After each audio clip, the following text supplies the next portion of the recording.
How to add a custom notification sound on WhatsApp. Hello everyone. In this video, I will show you how to add a custom WhatsApp ringtone. First of all, open up the WhatsApp application on your phone. After getting into your WhatsApp account, tap on three dots from the top right corner. Then, you can see the drop-down menu. Now choose the settings option from here. From settings, tap on notifications. When you get into notifications, tap on notification tone.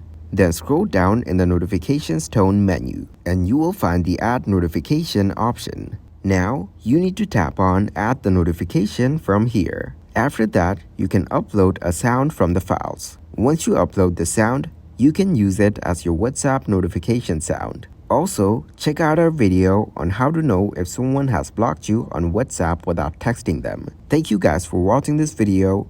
Hope you got some value. Make sure to like the video and subscribe to the channel to get notified when new videos. See you in the next one.